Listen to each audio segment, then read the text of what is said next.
Hi, I'm Alice Scott, and I'm here with the LIBRAS team. Would you all like to introduce yourselves and tell us what library that you're from? Sure. My name is Andy Meyer. I work at North Park University in Chicago. My name is Julie Wroblewski. I'm the Archivist and Special Collections Librarian at Benedictine University in Lyle. I'm Caroline Seatman from Dominican University in River Forest. I'm Amy Walker, the Coordinator of User Experience from North Central College in Naperville. And I'm Amy Widener. I'm the Digital Resources Librarian, also from Benedictine University. So different places and different types of jobs too. Very interesting. So why did you want to do this project for I Lead You? What was the impetus for this?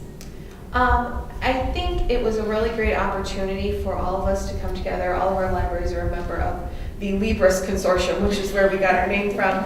And it was a great opportunity for us to come together to work on a shared institutional repository that's kind of been in the works anyway, but it's kind of taken a back burner for many of us. And as we're seeing kind of a grow in interest in academics in general and institutional repositories, and especially in each of our LIBRAS institutions, we kind of saw this as a great way to kind of formalize a process and kind of come together to work out kind of marketing and training and documentation.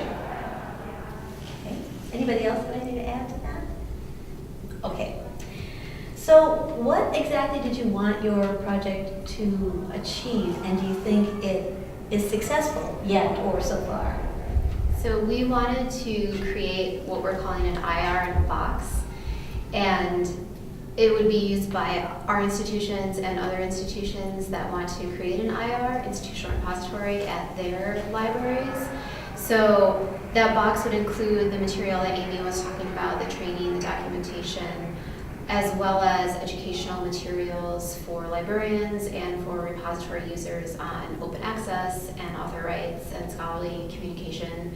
And we have met a lot of our goals. We've created the box and we've created a lot of the materials that are going to go into it. We also have a plan for migrating and updating DSpace, the software on which Constellation runs. And then we're starting an outreach program for LIBRAS libraries and maybe even beyond for people who want to join Constellation or start an IR. And we actually have 2 other LIBRAS institutions who have expressed interest in joining Constellation. Wow, that's great. And it's definitely an ongoing project, and so success is going to be measured differently by different institutions, and that too is going to be ongoing. But we think that the success we've had through iLead is a sign that we're going to meet all of our goals. That's great. So obviously you've had some great successes with this so far, but what were there any particular challenges that you needed to overcome?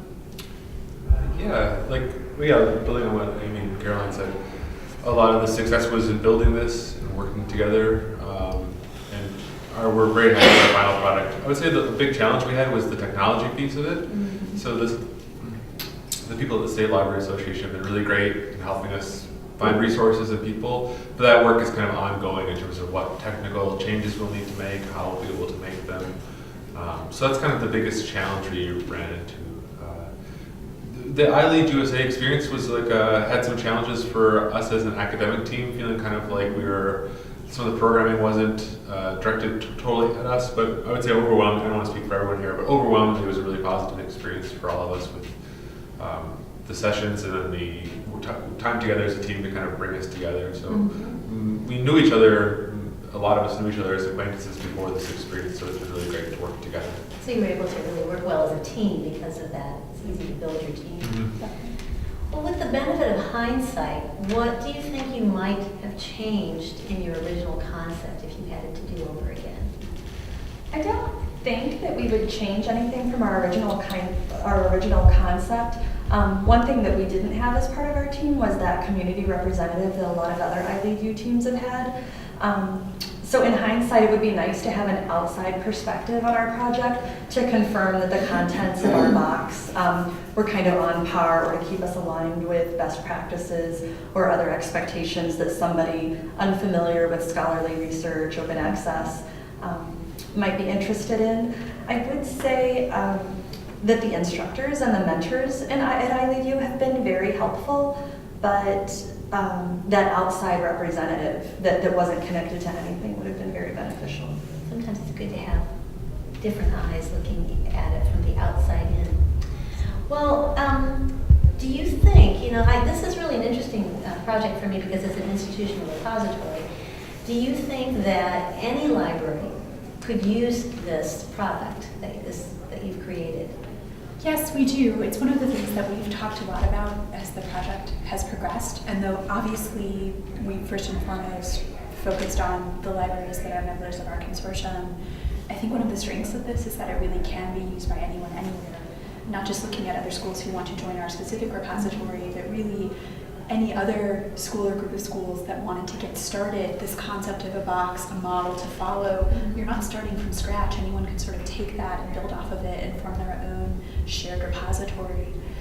One of the other things that we've envisioned and have heard from other people when we've shared this with them is that if you've already got a repository, the marketing materials and ideas that we put in the box are something that you could use to generate more usage and interest in your project. And then even if you just have sort of shared content, not necessarily university level institutional repository content, but any kind of shared document platform, if you're educators, if you're other people where you want to sort of put things up there that you're creating and make them available to others in an open access kind of way, this provides a model for doing that where you can share your resources and build something that you're all able to use together. This is a fabulous idea. I love this. So obviously, my next question is, do you want other libraries to replicate this project, to build on it or redo it from scratch? So obviously you do want them to do this, but what do you think, would you want them to build on it? I'm not sure if, they really need to redo it, but what are your thoughts on that? Yeah, I mean, replicating it would be fine, but we're hoping people will take what we've done and build on that to contribute their own stories, their own material. So part of what we're gathering to help market this is success stories. We certainly hope that other institutions will have their own success stories. And if someone has a great graphic designer and they wanted to contribute that, then we would take that with open arms and then share it with everyone else. So yeah, we're definitely hoping both within LIBRAS, people will take our work and build on it and contribute to it. And then again, as Julie points out, other library consortiums, other groups could kind of look to us to see, what are the challenges with a consortially managed institutional repository? What are the great strengths? And that we can kind of be a point out there, point of reference for other people, either to say, let's do that same thing, or, this didn't work, this was really hard for them, let's avoid that. And so we're definitely hoping people build on it. I think it's worth building on, really. So, last question. Where do you think you want to go from here with this? Well, Constellation, right now our immediate next steps are to continue working with some consultants that we've engaged to migrate the instance from one institution to another, and that's going to allow us some greater administrative access and some more abilities to customize both the front end and the back end of Constellation. And we think that's going to improve both the user experience for those uploading content into Constellation, as well as the user experience of those using the content that's been uploaded to Constellation. We're continuing to work with our executive committee at LIBRAS, as well as the directors of the member institutions, to formalize Constellation, to keep it on the agenda and get them to own it, so that those institutions who are not participating would feel like there's greater reason to participate and get their content in.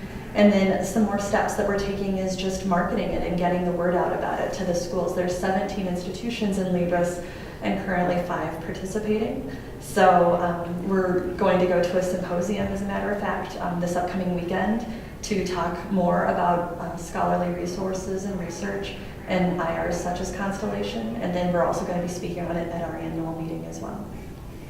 Great. This is just a wonderful project, and thank you all so much for speaking about it tonight. Thank you. Thank you.